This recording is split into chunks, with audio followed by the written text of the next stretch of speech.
a todos e todas presentes. Com alegria que continuamos com os trabalhos virtuais do terceiro Congresso de Direito Administrativo do Rio de Janeiro.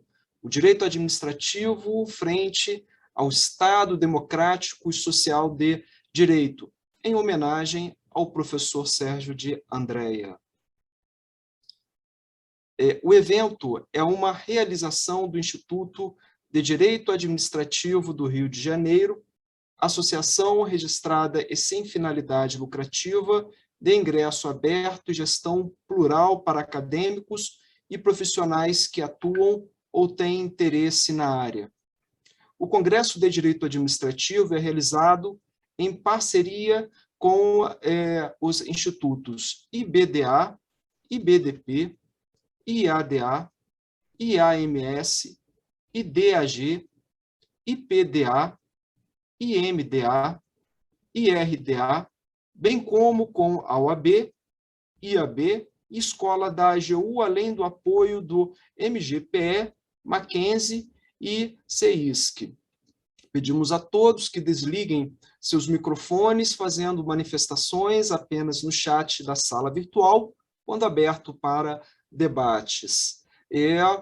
Teremos aqui a exposição do professor Paulo Carmona, cujo tema é intervenção do Estado na propriedade, no Estado Social de Direito. O professor Paulo Carmona, ele é pós-doutorado pela Università del Salento, em Lecce, na Itália, em 2020, doutor em Direito Urbanístico pela Pontifícia Universidade Católica de São Paulo, PUC São Paulo, em 2012, mestre em Direito Urbanístico pela Pontifícia Universidade Católica de São Paulo, PUC São Paulo, em 2006, graduado em Direito pela PUC São Paulo, em 95, professor titular de Direito Administrativo e Urbanístico do Programa de Mestrado, Doutorado de Direito e Políticas Públicas e do Mestrado de Arquitetura e Urbanismo do Centro Universitário de Brasília. Líder do Grupo de Pesquisa em Direito Público e Política Urbana, professor de Direito Administrativo e Urbanístico dos cursos de especialização da Fundação Escola Superior do Ministério Público do Distrito Federal e Territórios. Mais uma vez, saudações a todos e a todas presentes. Passo, então, a palavra ao professor Paulo Carmona, nesse terceiro Congresso de Direito Administrativo do Estado do Rio de Janeiro, em homenagem ao professor Sérgio de Andréa. Muito obrigado, doutor Caio. Gostaria de iniciar agradecendo o honroso convite que foi formulado pelo professor Manuel Peixinho, pelo professor Emerson Moura, saudar também a presença aqui do professor André Sadi e de todos que nos acompanham nessa manhã. Uma saudação muito especial ao professor Sérgio André Ferreira, uma justíssima homenagem a esse terceiro Congresso de Direito Administrativo do Rio de Janeiro. Isso me honra muito participar. O professor Sérgio André Ferreira, além de todas as qualidades que os demais participantes já elencaram nesse evento, ele também tem uma outra que eu não sei se vocês conhecem, mas eu tive o prazer de assisti-lo em congressos de direito previdenciário, especialmente aqueles organizados pela ABRAP. É uma outra área que o professor Sérgio também atua, e com um enorme brilhantismo, para minha grata satisfação, fez participações em eventos de congressos de fundo de pensão e de previdência complementar, que é uma área que eu atuei durante um período em que fui conselheiro da FUNPRESP-JUDE. Então, é uma enorme honra participar de um evento como esse. Queria também, antes de iniciar a minha fala com relação ao tema, dizer ao professor Manuel Peixinho e a todos que fazem parte do IDAGE, que o IDAGE já é pai de um novo instituto que acabou de nascer aqui no Distrito Federal, o Instituto de Direito Urbanístico de Brasília, o IDUB, que nasceu por inspiração do IDAGE. Nós, aqui em outubro desse ano, nos reunimos com outros 49 membros associados, fundadores, fundamos esse instituto inspirados no IDAGE, a partir do Estatuto Social e do regimento interno do IDAGE.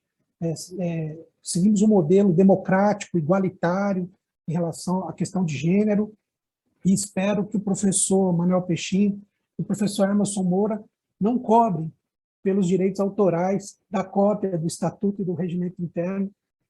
Nós nascemos aqui já como um filhote, esperamos que possamos fazer outros eventos, outras atividades em conjunto com o IDAGE, e já quero aqui convidá-los a participar do primeiro Congresso Brasiliense de Direito Urbanístico, com apoio do IDAGE, inclusive, que vai se realizar agora, dos dias 7 a 9 de dezembro, no período da manhã, em realização conjunta com o Centro Universitário de Brasília. Então, feito essa pequena introdução, eu vou passar o meu tema. Esse tema da intervenção do Estado na propriedade no Estado social, democrático de direito, me parece que eu tenho que passar necessariamente por 3 grandes partes da minha exposição. Primeiro, revisar um pouco os fundamentos dessa intervenção estatal. Depois, falar um pouco da funcionalização da estrutura da propriedade no Brasil. E, por fim, mostrar a necessidade, a partir dessas premissas, de revisar os instrumentos tradicionais de intervenção do Estado na propriedade. Muito bem, costuma-se dizer que a intervenção do Estado na propriedade particular tem como objetivo principal a proteção dos interesses da comunidade, ou seja, a própria existência do Estado estaria vinculada à persecução de um interesse coletivo. Outros autores preferem focar que a atividade interventiva na propriedade privada tem fundamento no interesse público, que vai se bipartir, que se triparte na necessidade pública, utilidade pública ou interesse social, como consta no artigo 5º, inciso 24 da Constituição, quando trata da desapropriação comum. Outros autores, como o professor Celso Antônio Bandeira de Mello, falam que o fundamento seria a supremacia do interesse coletivo sobre o individual quando incompatíveis. O professor Eli Lopes Meirelles fala da ideia de domínio eminente de que o Estado dispõe sobre todos os bens que estão no seu território. E aqui eu já faço um primeiro parênteses. Me parece que esse domínio, ou seja, esse poder que o Estado tem sobre todas as coisas que estão no seu espaço geográfico, não é o fundamento dos instrumentos interventivos do Estado na propriedade, mas sim o ius imperium, o domínio soberano que o Estado tem sobre as pessoas que estão no seu espaço, estão travando relações jurídicas com aquele Estado. Se o ente estatal ele serve, então, para atender às finalidades da sociedade, para restringir o exercício dos direitos, especialmente a liberdade, a propriedade, o Estado, que se presta a ser democrático, social de direito, tem que se sujeitar a um binômio, o binômio legalidade/legitimidade. Isso impõe limites de atuação, é uma forma de justificação que impõe controles a essa atividade interventiva. Além disso, impõe um respeito ao sistema de tripartição de funções estatais, a um sistema de freios e contrapesos, e por isso é preciso, a meu ver, quando nós olhamos mais de perto atividades de intervenção do Estado na propriedade, fazer uma análise mais aprofundada do que significam os princípios constitucionais da função social da propriedade, das funções sociais da cidade. E para isso, então, eu ingresso numa segunda parte da minha exposição, tratando da funcionalização da estrutura da propriedade.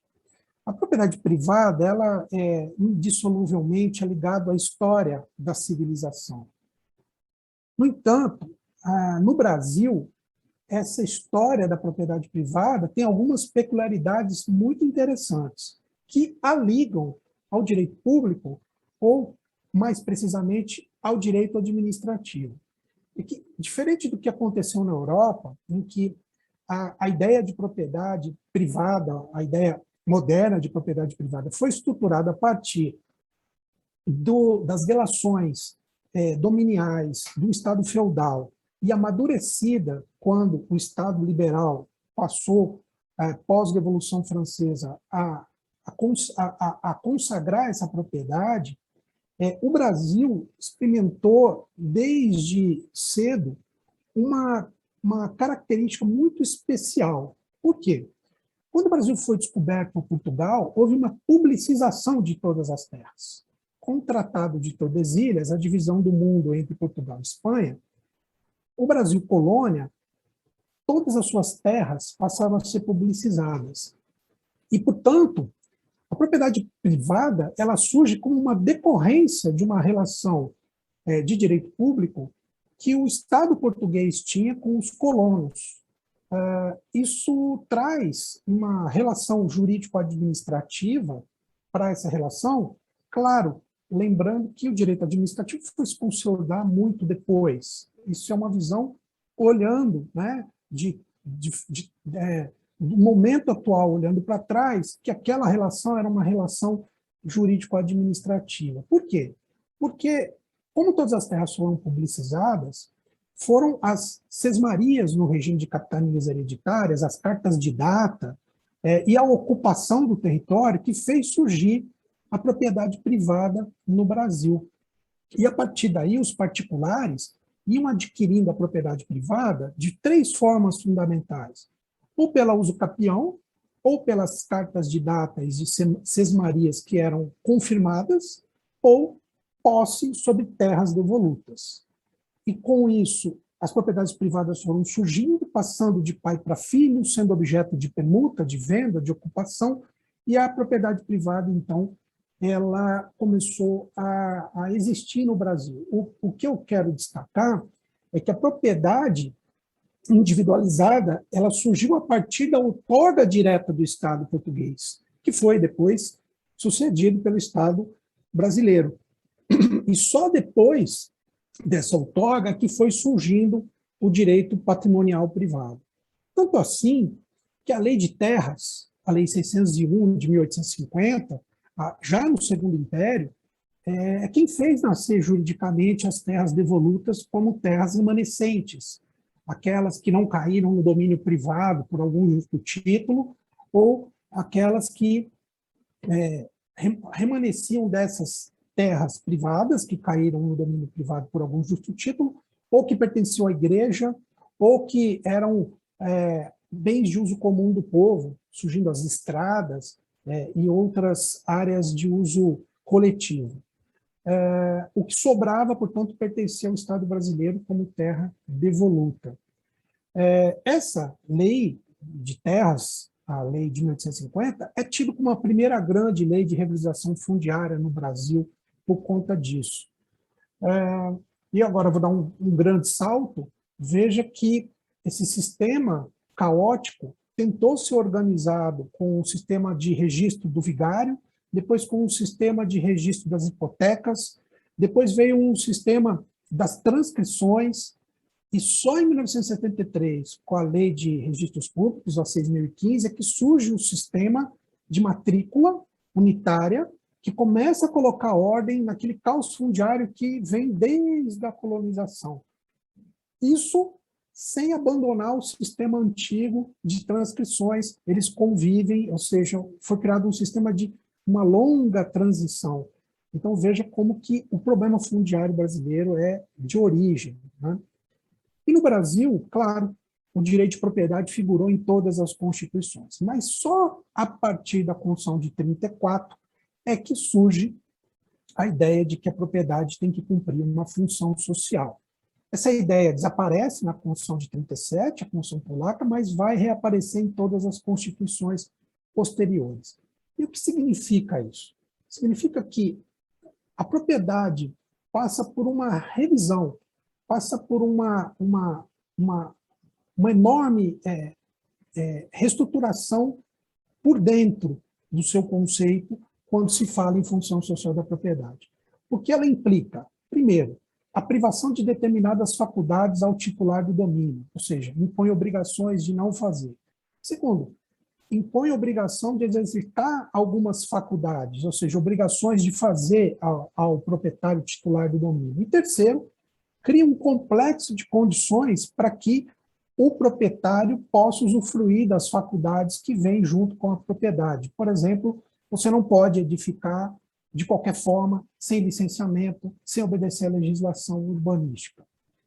Portanto, essa funcionalização da estrutura da propriedade é um processo histórico que tem indas e vindas e que se consolidou a partir das constituições do século XX, quando ocorreu a transição do Estado liberal para o Estado social, com um destaque muito grande no papel de Leão de Guy e da doutrina social da Igreja Católica, especialmente a encíclica Rerum Novarum, que é do ano de 1891 e que resgata alguns ideais, alguns princípios que São Tomás de Aquino já falava, com base em toda a doutrina aristotélica. Ou seja, a Rerum Novarum não inventa a função social da propriedade, mas sim resgata ensinamentos de longa data.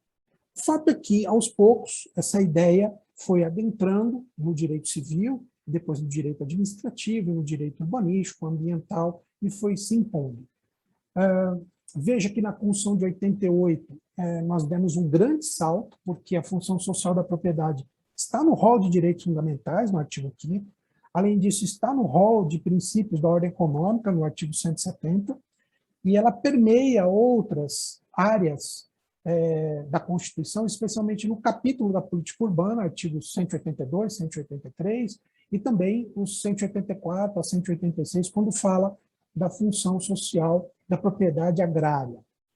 Portanto, a Constituição de 88 inaugura uma nova concepção da propriedade, e essa funcionalização, a meu ver, precisa ser melhor estudada, especialmente pelos autores do direito administrativo. Por quê? Porque ela conforma o elemento propriedade a partir de dentro, desenhando a propriedade de uma outra forma. Veja que, olhando um pouco para a legislação estrangeira, a ideia de uma função social da propriedade, ela é efetivamente radical, porque ela pega um direito que antes era absoluto, o direito de usar, dispor e gozar da coisa, e o transforma também em uma obrigação. A Constituição alemã, de 1949, fala que a propriedade obriga. A Constituição colombiana, de 1991, vai mais além no seu artigo 58. Ele diz que a propriedade é uma função social, enquanto a nossa Constituição diz que a propriedade deve cumprir uma função social. A Constituição colombiana diz que a propriedade é uma função social que implica em obrigações. Também é comum se recordar da Constituição portuguesa de 76, da Constituição espanhola de 78, que lá no seu artigo 47 fala da especulação imobiliária, inclusive.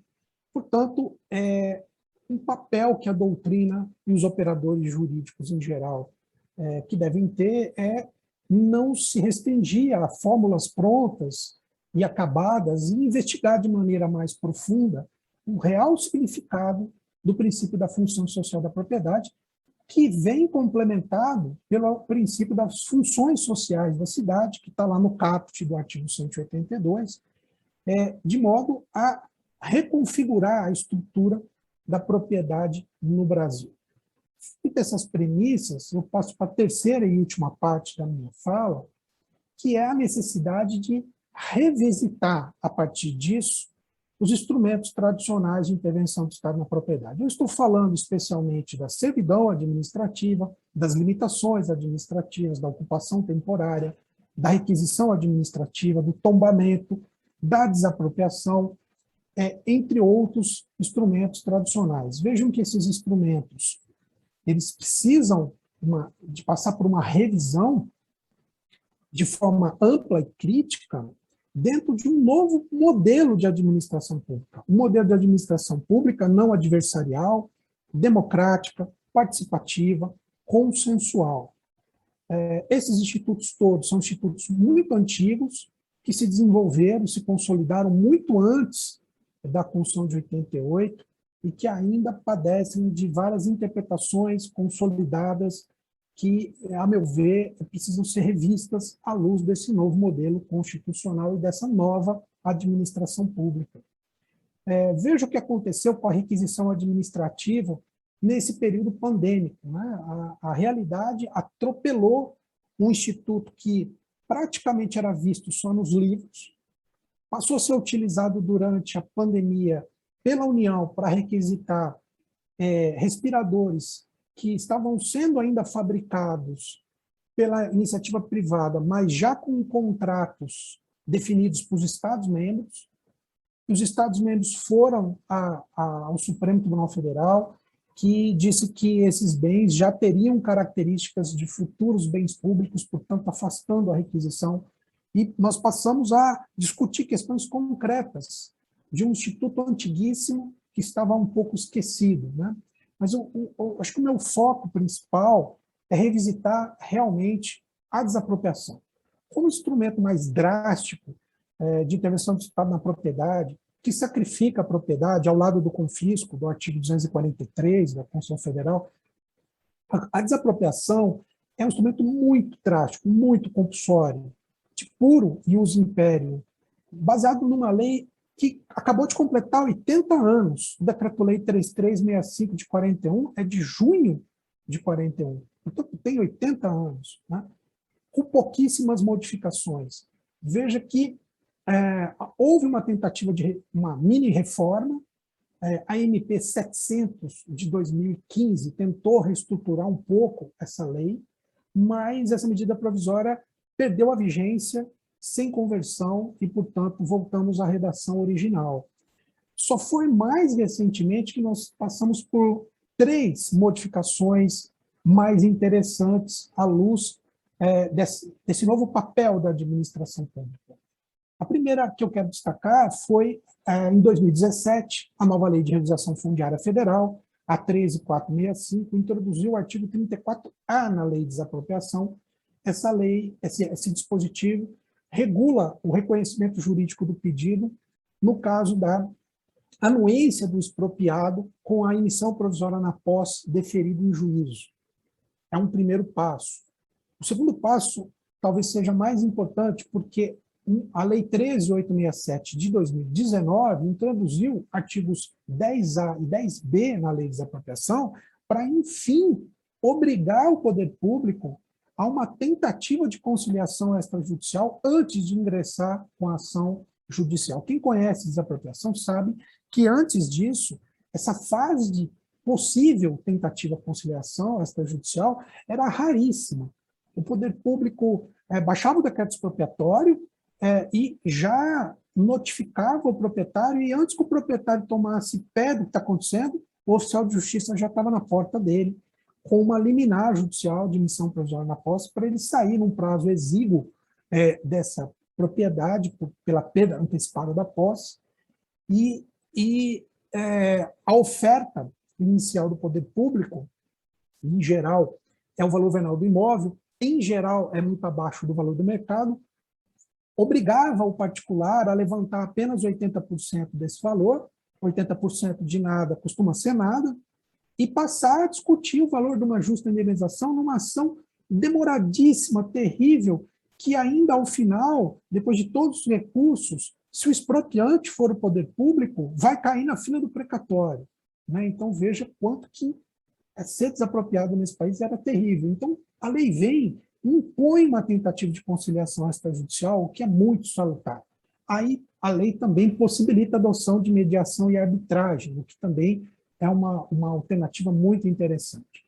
E, por fim, eu quero destacar algo muito recente, que é a medida provisória 1065 de 2021, que acabou de ser prorrogada em outubro por mais 60 dias, e ela introduz vários dispositivos, por exemplo, ela altera o rol do artigo 3º da competência executória em matéria para promover a desapropriação, ela altera o parágrafo único do artigo 4º, esse me chama muito a atenção, porque ele autoriza, quando a desapropriação se destinar à implantação de planos de urbanização, que a receita decorrente da revenda ou da exploração imobiliária poderá compor a remuneração de um agente executor, o que nos aproxima de modernos instrumentos de intervenção urbanística do mundo hispânico, como eu vou falar daqui a pouco.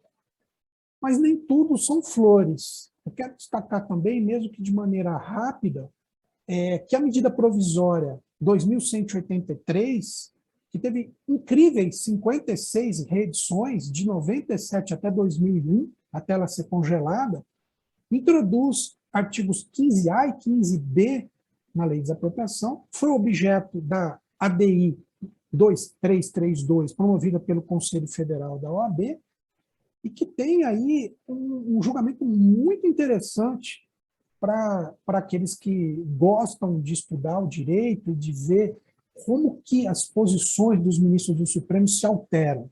A cautelar, que foi julgada na década de 90, declarou suspenso vários dispositivos vários parágrafos desses dispositivos, alegando a teratologia, absurdo jurídico, dizendo que o Estado estava querendo dar um calote nos credores.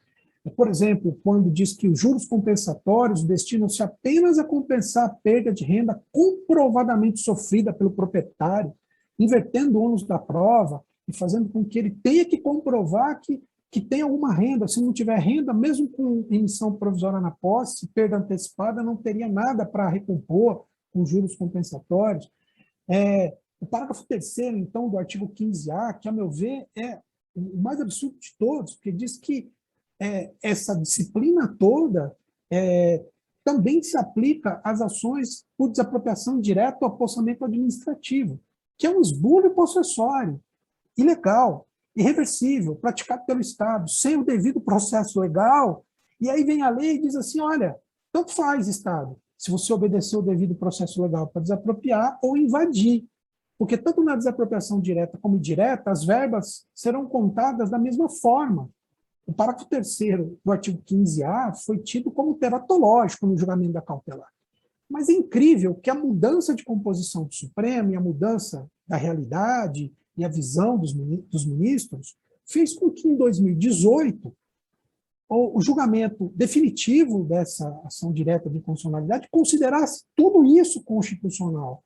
E mais, esse parágrafo 3º, que eu acabei de mencionar, foi a unanimidade, o que é incrível. O que eu quero dizer é que nós não podemos esperar só a boa vontade do legislador em fazer o seu papel e revisitar institutos antigos e atualizá-los. A jurisprudência, eu como magistrado, o doutor Caio como magistrado, todos que são magistrados, têm uma enorme responsabilidade nisso, especialmente a Suprema Corte, que decide com um grau final de definitividade, de maneira vinculante, tem um papel crucial nessa revisão desses institutos antigos, né? Sob pena de perpetuar situações como essas, de profundo calote e desrespeito à ideia da própria justa indenização, prevista na Constituição. Então, quais são as alternativas? Nós temos inúmeros instrumentos alternativos à desapropriação compulsória drástica. Por exemplo, uma compra negociada, permuta, que aí vai esbarrar em alguns dispositivos das leis de licitação, mas nós temos vários instrumentos novos, entre aspas, do Estatuto da Cidade, novos, entre aspas, porque o Estatuto da Cidade acabou de completar 20 anos, como o direito de preempção de preferência, que é uma alternativa muito interessante para quem pensa a médio prazo a uma desapropriação imediata, drástica. Temos também operações urbanas consorciadas, o próprio consórcio imobiliário urbanístico do artigo 46 do Estatuto da Cidade, a transferência do direito de construir, a outorga onerosa do direito de construir, que é o solo criado, e outros instrumentos que estão fora do Estatuto da Cidade, como criar um banco de terras, a arrecadação de imóveis abandonados, que foi mencionada agora, uma nova disciplina, na nova Lei de Revisação Fundiária Federal, e também podemos fazer um olhar ao que os outros países que têm legislações mais avançadas em matéria de direito urbanístico têm em relação a essas formas de expropriação. Em geral, o mundo espanhol, por influência da Espanha, e América Espanhola em geral, com destaque para a Colômbia e para o México, tem instrumentos muito mais eficientes na gestão da propriedade, tendo em vista o interesse coletivo, como, por exemplo, o agente urbanizador, que foi uma experiência que começou em Valência, na Espanha, e depois se espalhou pelo mundo hispânico todo, América Latina e outras regiões da Espanha. Uma experiência semelhante aconteceu em Porto Alegre, a ideia do urbanizador social, as inúmeras possibilidades de compensação e expropriação do mundo espanhol, que também poderiam servir de fundamento para novos instrumentos mais ágeis de intervenção do Estado na propriedade, tendo em vista a política urbana. Para concluir, eu acho que nós podemos dizer que o Brasil tem um enorme passado pela frente e que, tal como o professor Juarez Freitas ontem à noite disse, da necessidade do direito administrativo fazer um diálogo mais próximo do direito ambiental, eu acrescento um diálogo mais próximo também nesses temas que há enorme interpenetração com o direito urbanístico, revendo os posicionamentos em relação aos instrumentos especialmente tradicionais de intervenção do Estado na propriedade. Veja que o direito administrativo brasileiro já fez um diálogo muito profundo e interessante a partir dos anos 90 com o direito econômico. Então, é possível, sim, fazer essa interlocução, essa aproximação maior entre esses mundos, né? E que o direito se abra um pouco mais para ter outras visões também. É isso, eu agradeço, devolvo a palavra ao querido Caio Taranto. Muito obrigado. Prezado professor, obrigado pelas exposições, parabéns pelas brilhantes colocações. Eu gostaria, antes de passar a palavra a questionamento dos presentes, mais uma vez parabenizar o professor Sérgio da Andréa aqui presente, agradecer o professor Emerson Moura, agradecer o professor Manuel Peixinho e o professor André Sadi e todos os membros do Instituto de Direito Administrativo do Rio de Janeiro pela oportunidade em participar dessa mesa. Eu gostaria, professor Paulo Carmona, de ter o privilégio de fazer o primeiro questionamento. Certo? Professor, tendo-se em vista essa ausência de efetividade dos instrumentos de política urbana como um todo, quando nós examinamos a legislação, sobretudo de regularização fundiária, nós temos a impressão de termos um leque de opções, mas muitas delas, ou talvez todas elas, se mostram ineficientes, sobretudo quando observamos a realidade do Rio de Janeiro. Como o senhor vê assim, instrumentos relacionados a uma autotutela para a regularização fundiária? Seria possível pensarmos em práticas de autotutela, ou se elas poderiam se adequar a instrumentos já previstos na legislação? Obrigado, Caio. Excelente pergunta. A regularização fundiária urbana é um processo muito complexo e o uso de instrumentos de autotutela, em geral, esbarram em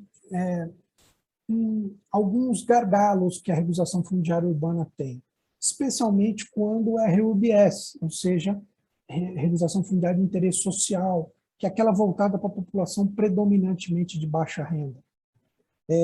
Se não houver diálogo com a população, o Estado não consegue nem iniciar um processo de regularização, porque não consegue fazer o cadastro das pessoas. E as pessoas muito resistentes à presença do Estado, que sempre entrou, prometeu muito e sempre fez pouco por elas ficam com medo de participar e teriam que ser retiradas da área sem nenhum critério. Veja, a sua querida Teresópolis e o estado do Rio tem ainda uma coisa que vai dificultar muito a regularização fundiária, que é o relevo. Aqui no Distrito Federal, nós temos uma região muito plana e com muito espaço para fazer regularização fundiária e abrir novas áreas. Em Belo Horizonte, em Salvador, no Rio de Janeiro, regiões montanhosas, a dificuldade construtiva de fazer regularização fundiária, de levar melhorias para essas áreas, são enormes. E no meu doutorado, eu fui visitar a Colômbia. Eu visitei Medellín, Bogotá, e verifiquei o quanto era muito mais fácil regularizar em Bogotá do que regularizar em Medellín, que é morro para todo lado, uma dificuldade enorme de implantar infraestrutura urbana para a população. Veja que Medellín serviu de exemplo para alguns processos de regularização fundiária urbana, aí no Rio de Janeiro, utilizando inclusive escadas rolantes nas comunidades, sistema de teleférico como extensão do metrô, né, e alguma coisa acabou chegando também no Rio de Janeiro. Mas o processo de transformação na Colômbia foi muito mais aprofundado. E nós temos muito a aprender com o processo de transformação das cidades colombianas, a meu ver, porque são realidades muito parecidas, povos muito parecidos, cidades com características muito semelhantes, e eles melhoraram muito em pouquíssimo tempo. Mas como que eles fizeram? Eles entram com todos os serviços sociais em uma área que antes o Estado sequer dominava. Eles sabem exatamente como ocupar militarmente a área, mas em seguida todos os serviços sociais entram e, como uma forma de pedir desculpa por tantas décadas de abandono, o Estado já promove uma primeira audiência pública para que a população local escolha qual é a primeira medida que ela quer. Então, uma determinada comunidade quer uma creche, a creche é construída. Outra quer uma unidade de saúde, ela é rapidamente construída. Outra quer um campo de futebol com iluminação noturna, é construído. Outra quer um centro cultural, para que as pessoas percebam que o Estado não vai entrar e sair, e que a coisa vai acontecer para valer uma enorme transformação. Então, falta, mais do que legislação, vontade política de fazer o processo de regularização fundiária de maneira efetiva, plena, integral, a meu ver, no Brasil. A legislação, a mudança pode ajudar ou prejudicar em alguma medida, mas a vontade política, a meu ver, é mais determinante. Isso explica por que em algumas regiões o processo de regularização fundiária é tão mais efetivo do que em outras.